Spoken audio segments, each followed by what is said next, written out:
Assalamualaikum warahmatullahi wabarakatuh. Apa kabar sahabat channel Islami Kewan? Jumpa kembali dengan kami pada program Rangkuman dan Pembahasan Penilaian Harian Pelajaran Agama Islam Kurikulum 2013 Kelas 3 SD Semester Ganjil, yang kali ini membahas topik Sholat Kewajibanku. Kalian dapat berlatih secara mandiri dengan mendownload file pada deskripsi. Sebelum kita mulai, mari kita awali dengan membaca basmalah. Bismillahirrahmanirrahim. Rangkuman. Teman-teman sahabat channel Islami Kewan, berikut adalah rangkuman pembahasan topik kita hari ini. Sholat kewajibanku. 1. Sholat merupakan tiang agama. Barang siapa menegakkan sholat berarti telah menegakkan agama. Barang siapa yang meninggalkan sholat berarti telah meruntuhkan agama. Sholat itu kewajiban yang telah ditentukan waktunya bagi orang-orang yang beriman. Sholat artinya doa. Sholat diartikan pula sebagai serangkaian ucapan dan gerakan tertentu yang diawali dengan takbiratul ihram dan diakhiri dengan salam. 3. Sholat dilaksanakan untuk membuktikan pengabdian diri kita kepada Allah Subhanahu wa Ta'ala. Melaksanakan sholat berarti menyembah Allah Subhanahu wa Ta'ala, berdoa, memohon ampunan, dan bersyukur kepada Allah Subhanahu wa Ta'ala. 4. Sholat merupakan ibadah yang diperhitungkan pertama kali setelah hari kiamat tiba. Sholat mencegah perbuatan keji dan munkar. 5. Syarat wajib sholat diantaranya, orang tersebut harus beragama Islam, berakal sehat, dewasa atau sudah baligh. 6. Sholat yang wajib dikerjakan yaitu sholat 5 waktu, yaitu sholat subuh berjumlah 2 rakaat, sholat zuhur berjumlah 4 rakaat, sholat asar berjumlah 4 rakaat, sholat maghrib berjumlah 3 rakaat, sholat isya berjumlah 4 rakaat. Sehari semalam orang Islam mengerjakan sholat sebanyak 17 rakaat. 7. Kalau mau sholat kita sah atau sempurna harus diperhatikan syaratnya. Syarat sah sholat yaitu suci dari hadas besar dan hadas kecil, pakaian, badan dan tempat suci dari najis, menutup aurat, telah masuk waktu sholat, menghadap kiblat. 8. Rukun sholat adalah perbuatan dalam sholat yang harus dikerjakan. Meninggalkan salah satu rukun sholat, maka sholat yang dilakukan tidak sah atau tidak sempurna. Rukun sholat yaitu niat, berdiri bila mampu, takbiratul ihram, membaca surat Al-Fatihah, ruku dengan tumakninah, i'tidal dengan tumakninah, sujud dengan tumakninah, duduk di antara dua sujud dengan tumakninah, duduk tasyahud akhir, membaca tasyahud akhir, membaca sholawat Nabi, salam yang pertama, kemudian tertib. Tumakninah maksudnya diam sejenak sebelum melakukan gerakan selanjutnya.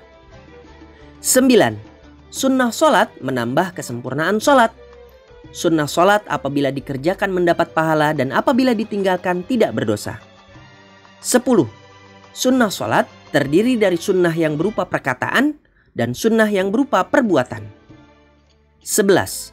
Sunnah sholat berupa perkataan antara lain membaca doa iftitah, membaca ta'awudz, mengeraskan bacaan ketika sholat jahar dan memelankan bacaan ketika sholat sir, membaca amin setelah membaca Al-Fatihah, membaca surat lain setelah membaca Al-Fatihah, bertakbir ketika pada setiap perpindahan gerakan, membaca tasbih dalam ruku dan sujud, mengucapkan sami Allahu liman hamidah, Rabbana lakal hamdu ketika i'tidal, membaca doa ketika duduk di antara dua sujud, membaca sholawat Nabi ketika tasyahud awal, dan membaca salam kedua.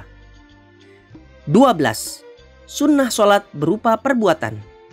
Mengangkat kedua tangan ketika takbiratul ihram, ruku, dan i'tidal, meletakkan tangan kanan di atas tangan kiri ketika bersedekap, meletakkan kedua tangan di atas kedua paha ketika duduk tasyahud, duduk iftirash pada tasyahud awal dan duduk di antara dua sujud, menggenggam jari-jari tangan kanan kecuali jari telunjuk dalam bertasyahud dan mengembangkan jari-jari tangan kiri. Duduk tawarruk pada saat membaca tasyahud akhir, menolehkan muka ke kiri ketika membaca salam kedua. 13.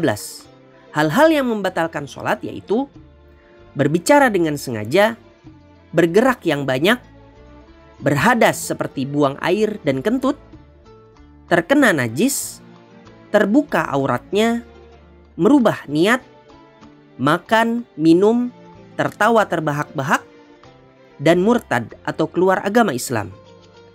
14. Sholat akan memberikan hikmah yang bermanfaat jika dilaksanakan dengan sempurna, memenuhi syarat rukun dan khusyuk serta ikhlas karena Allah.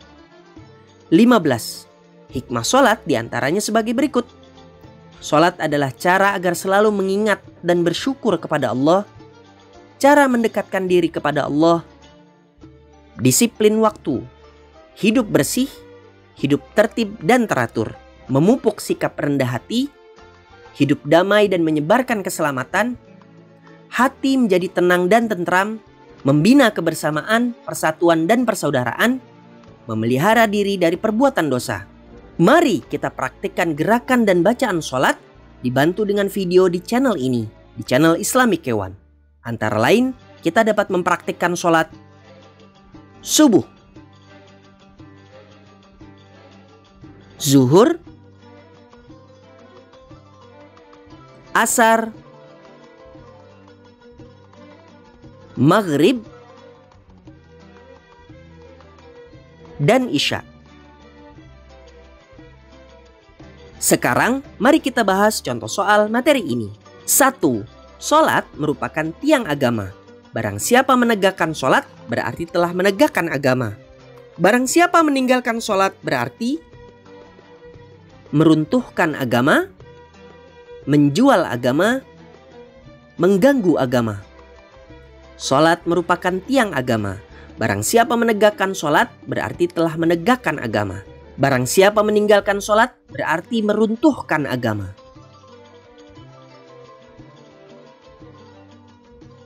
2. Sholat itu kewajiban yang telah ditentukan ... bagi orang-orang yang beriman. Caranya, rokaatnya, waktunya. Sholat itu kewajiban yang telah ditentukan waktunya bagi orang-orang yang beriman.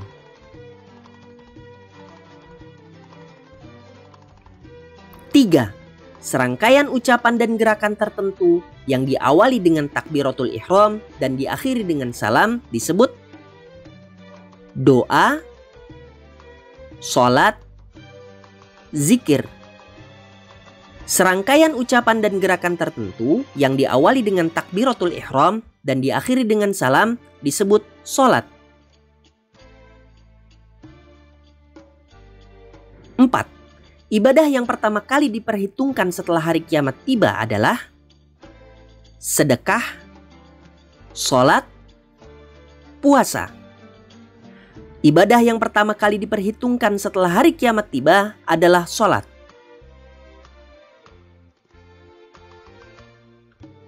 5. Hikmah dan manfaat terbesar mengerjakan ibadah sholat adalah mengisi waktu-waktu luang, mencegah perbuatan keji dan munkar, menjaga kesehatan jasmani dan rohani. Hikmah dan manfaat terbesar mengerjakan ibadah sholat adalah sholat dapat mencegah perbuatan keji dan munkar.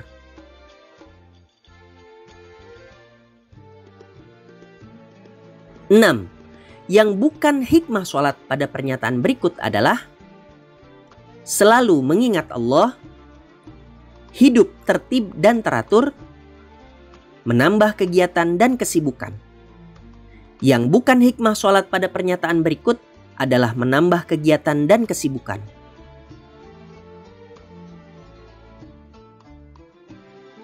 7. Gerakan sholat berikut ini dinamakan sujud, ruku', i'tidal. Gerakan sholat berikut ini dinamakan sujud.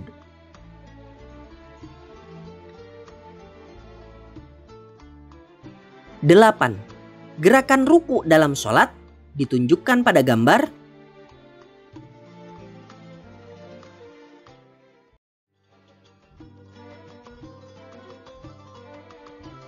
Gerakan ruku dalam sholat ditunjukkan pada gambar.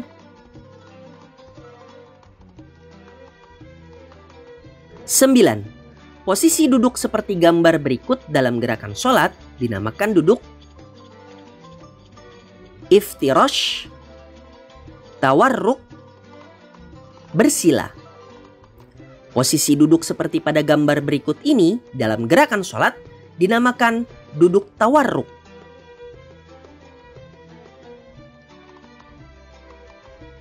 10. Sholat yang dikerjakan secara bersama-sama yang dipimpin oleh seorang imam dan yang lain mengikuti sebagai makmum dinamakan sholat berkelompok, berjamaah, munfarid. Sholat yang dikerjakan secara bersama-sama yang dipimpin oleh seorang imam dan yang lain mengikuti sebagai makmum dinamakan sholat berjamaah.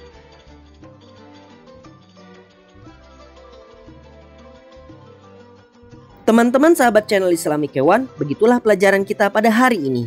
Jangan lupa melihat video kami yang lainnya. Kalian dapat mengulang video ini untuk lebih memahami tentang sholat beserta ketentuannya. Kalian juga dapat berlatih secara mandiri dengan mendownload file pada deskripsi. Sampai jumpa kembali pada video berikutnya. Wassalamualaikum warahmatullahi wabarakatuh.